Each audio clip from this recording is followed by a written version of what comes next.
Now that we're starting to see the light at the end of the tunnel, hallelujah, and we're inching ever closer to our city reopening, I'm starting to get questions from my clients about pre-construction. How is pre-construction doing, and how has it been affected by COVID?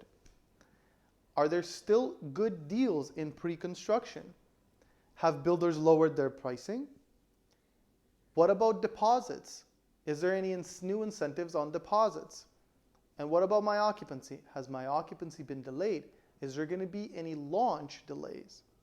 Well, these are all very valid questions that I'm going to attempt to answer in today's video. Over the past few months, our entire economy has been put on hold, and pre-construction is no exception.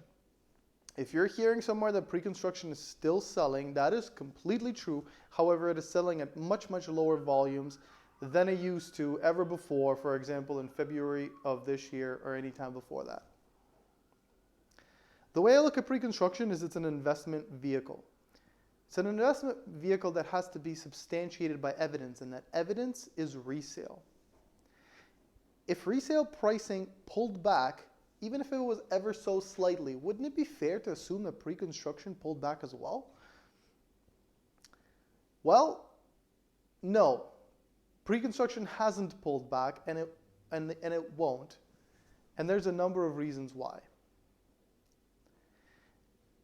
In resale, a realtor can sit down with his client, they can have an in-depth conversation about property values, market direction, comparables that are on their street, and determine a fair market price for their property. It's a conversation between one or two people at most.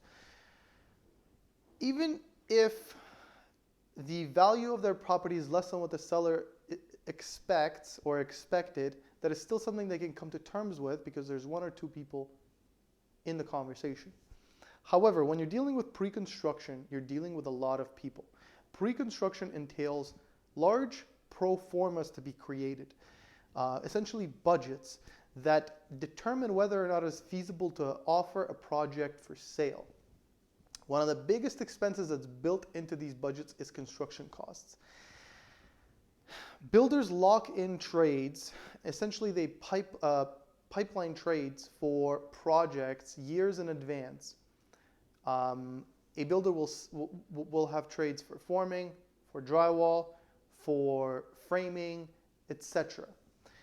A multitude of these trades will sign contracts for projects, and they have their own pipelines that are 1 or 2 or 3 years. Most often it's 2 or 3 years, a number of years in advance.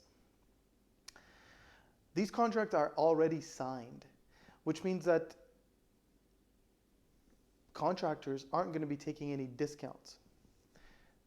Builders are not going to want to eat any losses simply because their margins are already way too slim.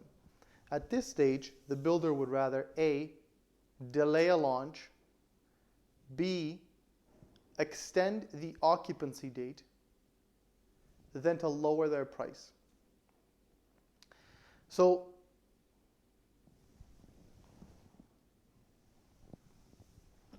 the takeaway here is don't expect pre-construction price drops.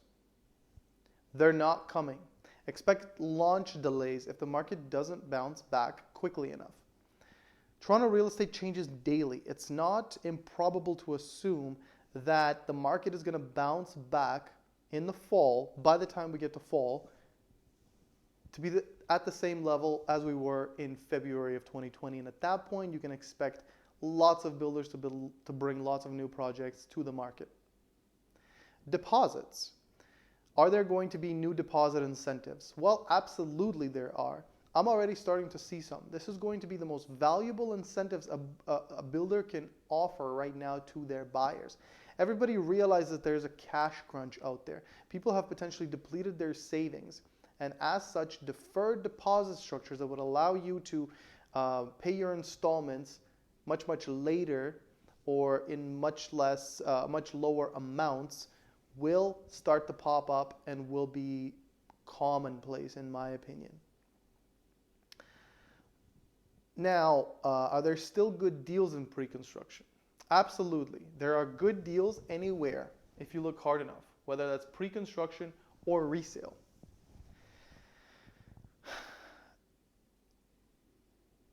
Especially over the next few months, you must be very careful, however.